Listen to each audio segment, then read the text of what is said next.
Bonjour, c'est Nathanaël. Dans cette vidéo, je vais vous montrer quelques astuces de l'éditeur de données. Et donc, à l'issue de la vidéo, vous serez un peu plus à l'aise et vous aurez acquéri quelques automatismes. Alors, première astuce, les deux fonctions de recherche pour qu'on puisse s'y retrouver un peu plus dans cet éditeur de données. D'abord, commande F ou contrôle F pour pouvoir trouver de l'information. Par exemple, les components, hop, ils apparaissent ici. Si je fais une recherche ici, en haut à droite, ça fait une recherche sur les en-têtes des colonnes. Donc par exemple, si je faisais une recherche sur warehouse, je vois qu'il y en a deux.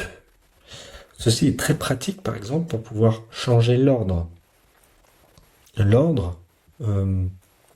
Pour changer l'ordre de colonne, tout ce que j'ai à faire, c'est sélectionner l'en-tête et le placer à droite ou à gauche de la colonne où je veux déplacer la colonne. Je les remplace comme avant. Imaginons, par exemple, que je veux rajouter une colonne à droite de Warehouse Relations. Ici, je vais aller dans le menu déroulant et je vais ajouter une colonne à droite.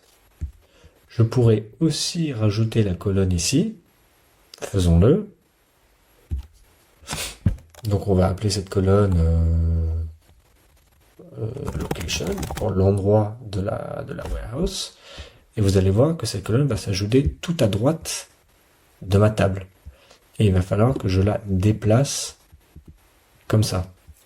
Vous voyez en revanche que cette colonne location n'est pas inclue dans le groupe. Vous voyez, cette ligne, elle continue là. Ce qu'on fait, c'est qu'on groupe nos colonnes ainsi. Je l'ai mal tapé.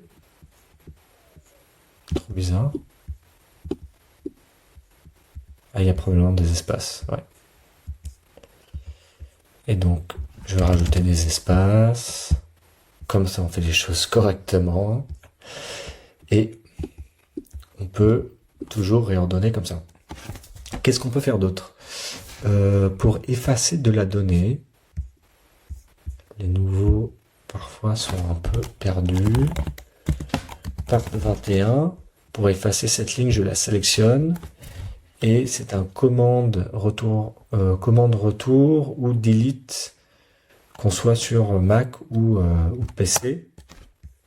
Il faut bien entendu confirmer. Maintenant, quelque chose d'autre de très pratique, je vous ai montré le menu déroulant tout à l'heure. Donc on peut ajouter à droite, si on veut pas que la colonne se rajoute tout à fait à droite et on veut que la colonne se rajoute tout de suite à droite de la colonne.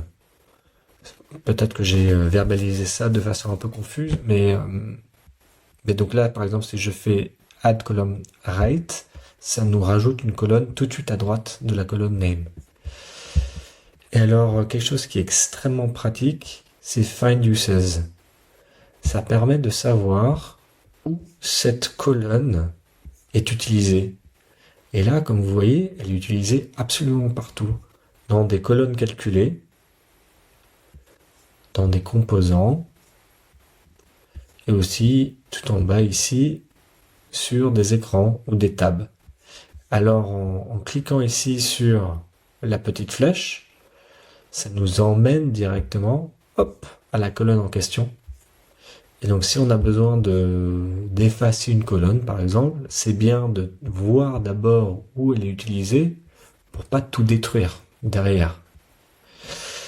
Dernière petite astuce pour éditer une colonne, on peut aller dans le menu déroulant et cliquer sur Edit. On peut aussi tout simplement double-cliquer sur l'entête de la colonne. Donc voilà, tout ça c'est juste des minuscules, je sais pas, mais des petites astuces qui permettent de se retrouver un peu plus facilement dans l'éditeur de données. Ça permet d'avoir une expérience un peu plus sympathique.